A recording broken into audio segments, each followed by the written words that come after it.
Hello friends, welcome to Indian study पर आपका स्वागत है। दोस्तों, आज की इस वीडियो में मैं आप लोगों के लिए जीके का टेस्ट लेकर के आया हूं, जो कि आपके आने वाले एग्जाम यूपीएसआई के लिए बहुत ही ज़्यादा इंपॉर्टेंट है। वीडियो को एंड तक जरूर देखिएगा, क्योंकि लास्ट में मैं आपसे क्वेश्चंस भी पूछूंगा और उसका आंसर आपको कमेंट बॉक्स में बताना होगा। साथ ही साथ इस वीडियो की पीडीएफ डिस्क्रिप्शन में टेलीग्राम चैनल का लिंक दिया हुआ है, वहां से आप प्राप्ति कर सकते हैं। पहला क्वेश्चन दोस्तों आपके सामने, भारत सरकार की राजकोषीय नीति का निम्न में से कौन सा एक उद्देश्य नहीं है? जल्दी बताइए। तो आपका जो सही आंसर हो जाएगा वह क्या हो जाएगा? अंतरराष्ट्रीय व्यापार का निगमन। ये उद्देश्य नहीं है भारत सरकार की राजकोषीय नीति का। तीसरा ऑप्शन जो है यहाँ पर आपका बिल्कुल क्या होगा सर? करेक्ट हो जाएगा।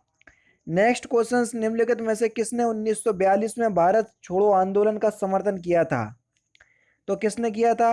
तो आपका जो सही आंसर हो जाएगा वह क्या हो जाएगा दोस्तों? ऑप्शन नंबर सी, तीसरा ऑप्शन करेक्ट होगा, सरदार वल्लभ भाई पटेल। भारत छोड़ो प्रस्ताव का समर्थन सरदार वल्लभ भाई पटेल ने किया था। नेक्स्ट क्वेश्चन, निम्नलिखित में से कौन सुमेलित नहीं है? काजीरंगा राष्ट्रीय उद्यान असम में है। बिल्कुल ठीक, काजीरंगा तो आपका असम में ही हो जाएगा। जिम कॉर्बेट उत्तराखंड में है, ये भी बिल्कुल ठीक है। बांदीपुर राष्ट्रीय उद्यान ये आपका कर्नाटक में है, ना कि तमिलनाडु में, तो तीसरा ऑप्शन करेक्ट। कुमारी नामक स्थानांतरित कृषि जिसका प्रचलन अधिकांशतः जनजातीय क्षेत्रों में पाया जाता है, निम्नलिखित में से किस क्षेत्र में पाया जाता है? उसको आपको बताना है। ये किस क्षेत्र में प्रचलित है कुमारी नामक एक स्थानांतरित कृषि? तो सही आंसर हो जाएगा, ये पश्चिमी घाट में प्रसिद्ध है। दूसरा ऑप्शन करेक्ट। आपराधिक कानून संशोधन अधिनियम 2013 द्वारा निम्नलिखित में से कौन सा भाग भारतीय दंड संहिता 1860 में डाला गया? तो आपका सही आंसर क्या हो जाएगा? धारा 376 ए बी और 166 का ए बी सी, ये सभी डाले गए। चौथा ऑप्शन बिल्कुल करेक्ट हो जाएगा। वर्तमान में सेबी के अध्यक्ष कौन है? जल्दी बताओ। तो सही आंसर हो जाएगा आपका अजय त्यागी। दूसरा ऑप्शन यहाँ पर आपका बिल्कुल करेक्ट। सेबी भारतीय प्रतिभूति और विनिमय बोर्ड, इसकी स्थापना 1992 में हुई थी, 1992। National stock exchange of India का प्रवर्तक कौन है? तो कौन है? भारतीय स्टेट बैंक भी है, एलआईसी और जीआईसी भी है, आईडीबीआई भी है। तो सभी जो हैं ये Bharat national stock exchange of India के प्रवर्तक हैं। चौथा ऑप्शन यहाँ पर आपका बिल्कुल करेक्ट हो जाएगा। भारत में शक्ति खंड में ऊर्जा स्रोत के भाग का सही क्रम क्या है? जल्दी बताओ। तो सही आंसर क्या हो जाएगा? सबसे पहले आपका तापीय ऊर्जा, फिर जलीय ऊर्जा, फिर वायु, फिर आणविक। तो यहाँ पर आपका पहला ही ऑप्शन करेक्ट होगा। नेक्स्ट क्वेश्चन, भारत के न्यायवादी के विषय में निम्नलिखित कथनों पर विचार करना है। तो जल्दी बताइए।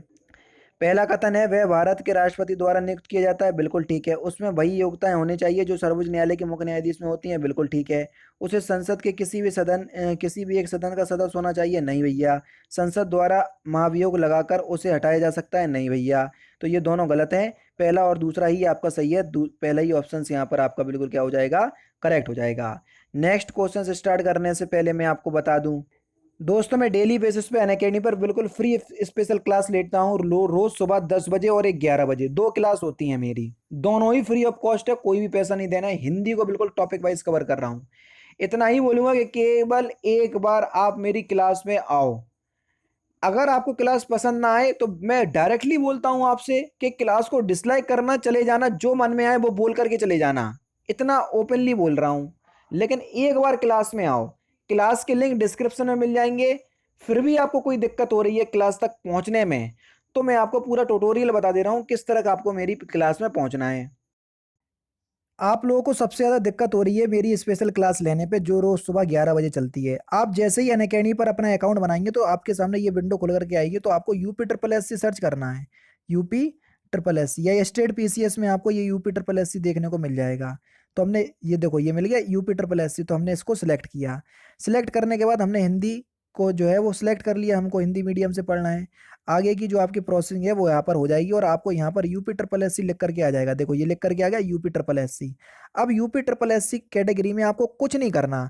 आपको जाना है ये सर्च पे और यहाँ पर आपको मेरा नाम सर्च करना है। मेरा नाम है तारिक सरवर, TARIQ, तारिक सरवर, ये मेरा नाम है। तो देखो मैं आपको वहां पर दिख जाऊंगा। ये दिख गया मैं। ठीक है। यहाँ पर जैसे ही आप करोगे तो आपके सामने इसको आप क्लिक करोगे तो मेरी सारी क्लासेस आपके सामने आ जाएंगी, जो आगामी क्लास होंगी वो भी आ जाएंगी। देखो ये सारी क्लासेस आ गई। अभी हाल ही में क्लास लेकर के हटा हूँ 37 मिनट पहले। तो आपको मेरी क्लास देखना है, सपोज करो यही वाली क्लास देखना है, तो मैंने क्लिक किया। तो अब क्या करना पड़ेगा सर, आपको क्लास अनलॉक करना पड़ेगी। जैसे ही मैंने आपको क्लास में किया तो अनलॉक कोड आपको मांगा है। तो अनलॉक कोड है आपका इंडियन स्टडी, जो कि हमारे चैनल का नाम है इंडियन स्टडी, कहीं भी कोई भी स्पेस नहीं है ये है। और इसको हमने अनलॉक कर दिया। अब आपके सामने क्लास अनलॉक हो गई। आराम से आप क्लास का लुफ्त उठाइए और डेली बेसिस पे आपके पास नोटिफिकेशन भी पहुंच जाया करेगी। अब आपको समझ में अभी आ गया होगा सब कुछ, ठीक है। अब मिलते हैं, जैसे भी आपकी क्लास होगी आप उस तरीके से देख लीजिएगा जैसा कि मैंने आपको बताया है। नेक्स्ट क्वेश्चन से आपको कि निम्नलिखित में से कौन केंद्र सरकार के चालू खाते के आय के स्रोत हैं, जल्दी बताओ। निगम कर है, सार्वजनिक प्रस्थानों से प्राप्त लाभ भी है, राष्ट्रीय बचत पत्रों का विक्रय है, ये नहीं है। तो ए और बी दोनों सही है, तो दूसरा ऑप्शन करेक्ट हो जाएगा। निम्नलिखित में से कौन सा मरुस्थल संयुक्त राज्य अमेरिका और मैक्सिको में स्थित है, जल्दी बताओ। कौन सा मरुस्थल संयुक्त राज्य अमेरिका और मैक्सिको में स्थित है? तो सही आंसर होगा आपका ऑप्शन नंबर बी, चिहुआ हुआ मरुस्थल, दूसरा ऑप्शन करेक्ट। इस यातायात संकेत का अर्थ क्या है? बढ़िया क्वेश्चन है, क्वेश्चन नंबर 52। इस यातायात संकेत का अर्थ क्या है? तो सही आंसर हो जाएगा चौड़ाई सीमा, पहला ही ऑप्शन यहाँ पर आपका बिल्कुल करेक्ट। बेंगलोर स्थित एक महिला संगठन है जिसका गठन उन महिलाओं को नैतिक, सामाजिक और कानूनी समर्थन देने के लिए की गई थी जो घरेलू हिंसा या बाहरी हिंसा का दुर्व्यवहार की शिकार हैं। तो उस संगठन का आपको नाम बताना है। तो जल्दी बताइए सर, चार ऑप्शंस आपके सामने हैं। तो सही आंसर हो जाएगा उस संगठन का नाम है अंगला, पहला ही ऑप्शन करेक्ट। भूमि अधिग्रहण अधिनियम 2013 के अनुसार सरकारें निम्न के लिए भूमि अधिग्रहण कर सकती हैं। किसके लिए भूमि अधिग्रहण कर सकती हैं सरकारें, जल्दी बताओ। Question number 54। सामरिक प्रायोजन के लिए कर सकती हैं, बिल्कुल ठीक। परियोजनाओं से प्रभावित परिवारों के लिए परियोजना के लिए कर सकती हैं, बिल्कुल ठीक। सार्वजनिक निजी सहभागिता परियोजनाओं के लिए जहां भूमि का स्वायत्त सरकार के पास ही रहेगा, बिल्कुल ठीक। तीसरा ऑप्शन यहाँ पर आपका बिल्कुल करेक्ट है। आयकर अधिनियम लागू हुआ कब, जल्दी बताइए। आयकर अधिनियम कब लागू हुआ? तो सही आंसर हो जाएगा 1 अप्रैल 1961 में, पहला ही ऑप्शन करेक्ट।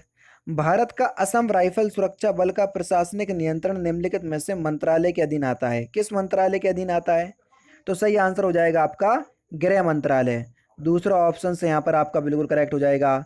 धर्म के अनुसार या धर्म के आधार पर विभेद का प्रतिषेध एक मूल अधिकार है जिसे किसके अधीन वर्गीकृत किया गया है, जल्दी बताओ। जल्दी बताइए सर, जो कि आर्टिकल 15 में है। तो आपका जो सही आंसर हो जाएगा वह क्या हो जाएगा? समता का अधिकार, चौथा ऑप्शन यहाँ पर आपका बिल्कुल करेक्ट हो जाएगा। नेक्स्ट क्वेश्चन से आपका कि यदि फिल इन द ब्लैंक्स नहीं है तो कंप्यूटर बूट नहीं कर सकता। तो आपका जो सही आंसर हो जाएगा वह क्या हो जाएगा? फिल इन द ब्लैंक्स के स्थान पर क्या आएगा? बढ़िया क्वेश्चन है। यदि लोडर नहीं है तो कंप्यूटर बूट नहीं कर सकता है, दूसरा ऑप्शन बिल्कुल करेक्ट। व्यक्तियों द्वारा उनकी पहचान को गलत बताकर आपसे गोपनीय जानकारी प्राप्त करने का प्रयास किया जाता है तो उसको हम क्या कहते हैं? फिशिंग। जो आपके कॉल आते हैं उल्टे सीधे कि आप अपना अकाउंट नंबर बता दीजिए, आपके अकाउंट में पैसे डालना है, ये करना है, ये ऑफर है, उसको फिशिंग बोलते हैं। इसके लिए एक बहुत अच्छी वेब सीरीज़ भी है, मुझे याद नहीं आ रहा है उस वेब सीरीज़ का नाम, तो वो बहुत बढ़िया वेब सीरीज़ है। निम्नलिखित में से कौन सा विषय धन विधेयक के उपबंध में सम्मिलित नहीं किया गया? क्वेश्चन नंबर 60, जल्दी बताइए। दो ऑप्शंस ये हैं और बाकी दो ऑप्शंस ये हैं। तो सही आंसर हो जाएगा आपका जुर्माना या अर्थदंड से संबंधित उपबंध, ये धन विधेयक के विषय में संबंधित नहीं है, चौथा ऑप्शन करेक्ट। भारतीय संविधान का प्रथम प्रारूप तैयार किया गया था किसके द्वारा? बहुत सिंपल क्वेश्चन है। भारतीय संविधान का प्रथम प्रारूप किसके द्वारा तैयार किया गया था? तो सही आंसर हो जाएगा BN राव के द्वारा, दूसरा ऑप्शन यहाँ पर आपका बिल्कुल क्या हो जाएगा? करेक्ट हो जाएगा। नेक्स्ट क्वेश्चन आपके सामने, विशुद्धि मग नामक ग्रंथ के रचनाकार कौन है? तो इस ग्रंथ के रचनाकार कौन है? बुद्ध घोष, पहला ही ऑप्शन करेक्ट। निम्नलिखित में से कौन सा कथन जो है वो सही नहीं है, ये हमको बताना है। Question number 63। सर्वोच्च न्यायालय का गठन 1950 में हुआ, ये तो ठीक है। सर्वोच्च न्यायालय देश की उच्चतम अदालत है, बिल्कुल ठीक है, जिसमें अपील की जा सकती है। सर्वोच्च न्यायालय कोर्ट मार्शल को छोड़ अन्य सभी उच्च न्यायालय अदालतों की सुनवाई कर सकता है, बिल्कुल ठीक है, ये भी आपका बिल्कुल ठीक है। सर्वोच्च न्यायालय कोर्ट मार्शल के साथ अन्य किसी उच्च न्यायालय की अदालतों की सुनवाई कर सकता है? नहीं, यही नहीं है। चौथा ऑप्शन जो है वो आपका बिल्कुल करेक्ट हो जाएगा। संविधान के अनुच्छेद 26 में धार्मिक कार्यों के प्रबंध की स्वतंत्रता पर क्या प्रतिबंध लगाया गया? जल्दी बताइए। लोक व्यवस्था का प्रतिबंध लगाया गया, बिल्कुल ठीक सर आपका। उसके बाद राष्ट्रीय सुरक्षा का नहीं, और सदाचार, ए और सी का लगाया गया। तो कौन से विकल्प सही है? पहला ही ऑप्शन यहाँ पर आपका बिल्कुल क्या हो जाएगा? करेक्ट हो जाएगा।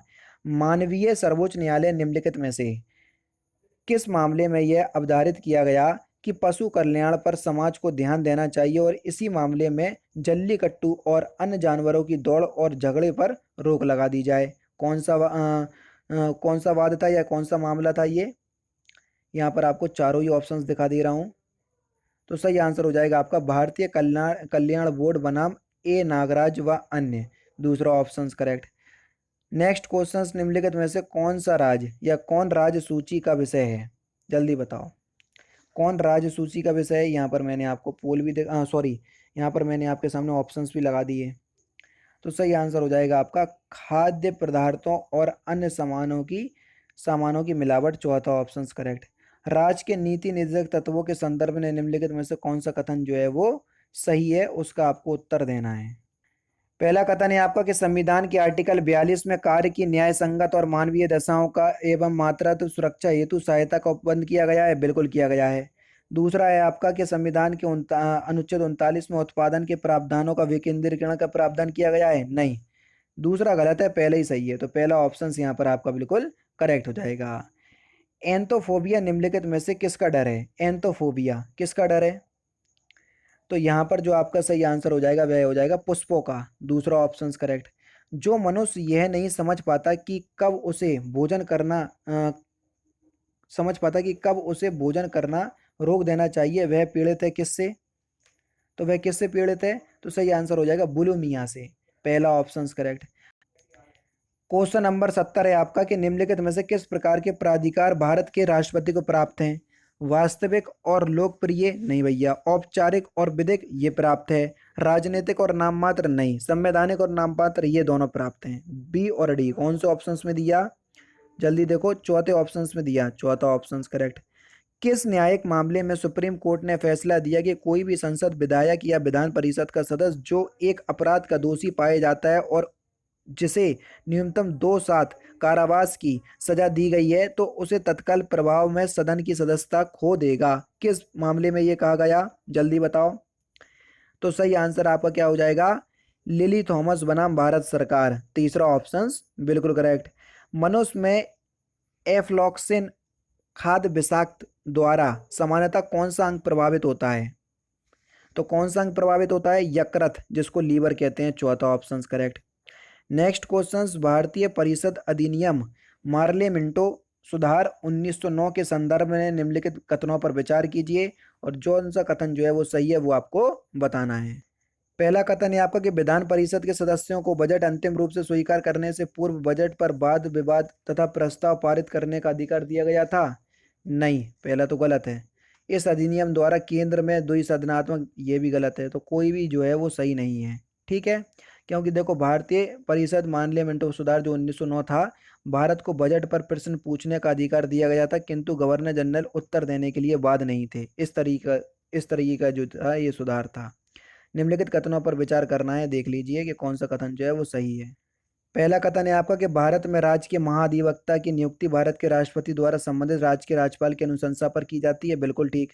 सिविल प्रक्रिया संहिता के उपबंधों के अनुसार राज्य स्तर पर उच्च न्यायालय की मूल अपीलीय तथा सलाहकारी अधिकारिता होती है, बिल्कुल होती है, दूसरा ऑप्शन यानी कि ए और बी दोनों ही सही है। तो तीसरे ऑप्शन में दिया, तीसरा ऑप्शन बिल्कुल करेक्ट। नेक्स्ट क्वेश्चन आपके सामने, एक शिकायत की जांच करते समय सूचना आयोगों को यह करने की शक्ति है, क्या करने की शक्ति है? कि वह शपथ पत्र पर साक्ष्य प्राप्त करे, पहला ही ऑप्शन यहाँ पर आपका बिल्कुल करेक्ट हो जाएगा। ऐसी कृषि जिसमें जमीन से बाहर से उर्वरक खाद कीटनाशक आदि नहीं डाले जाते हैं जिससे फसलें अधिक अधिक पोषयुक्त होती हैं, यह कृषि निम्नलिखित में से कौन सी है? तो इस कृषि को हम जीरो फार्मिंग कहते हैं, क्या कहते हैं? जीरो फार्मिंग, पहला ऑप्शन करेक्ट। भारत के महान्यायवादी के संबंध में निम्नलिखित में से कौन सा कथन जो है वो सही नहीं है, यानी कि जो गलत है वो बताना है। वह मंत्रिमंडल का सदस्य नहीं होता है, ये तो ठीक है। उसे संसद के सदनों में बोलने का अधिकार है, बिल्कुल है। उसे संसद में मत देने का अधिकार है, ये जो है वो कथन जो है वो आपका गलत है। तीसरा ऑप्शन यहाँ पर आपका बिल्कुल करेक्ट हो जाएगा। ठीक है। नेक्स्ट क्वेश्चन, क्षेत्रीय परिषद का पदेन अध्यक्ष कौन होता है? क्षेत्रीय परिषद का पदेन अध्यक्ष तो कौन होता है? सही आंसर हो जाएगा आपका गृह मंत्री। दूसरा ऑप्शन करेक्ट। भारतीय प्रशासनिक सेवा में कितने स्टेट कैडर राज्य संवर्ग होते हैं? तो कितने होते हैं? तो सही आंसर हो जाएगा आपका 26। तीसरा ऑप्शन करेक्ट। और लास्ट क्वेश्चन, कृत्रिम रेशा का निम्नलिखित में से नाम होता है। कृत्रिम रेशा का नाम कौन है? कौन है, कौन सा है, ये आपको बताना है। तो इस क्वेश्चन का आंसर आप मुझे कमेंट बॉक्स में बताएंगे। तो दोस्तों ये थे आपके 80 इंपॉर्टेंट क्वेश्चंस जो कि मैंने आज की इस वीडियो में आपको कवर करवा दिए। 80 का मतलब 40 थे, जैसा कि आपके एग्जाम यूपीएसआई में आना है। वीडियो अगर आपको अच्छी लगी हो तो प्लीज़ दोस्तों वीडियो को लाइक और शेयर जरूर कर दीजिएगा। तो दोस्तों फिलहाल की वीडियो में सिर्फ इतना ही। अगर आपको वीडियो पसंद आए तो प्लीज़ दोस्तों वीडियो को लाइक कीजिए, शेयर कीजिए और साथ ही साथ हमारे चैनल को सब्सक्राइब करना ना भूलें, क्योंकि मैं रोजाना इसी तरह की वीडियोस आप लोगों के लिए लाता रहता हूँ। नमस्कार दोस्तों, जय हिंद, जय भारत।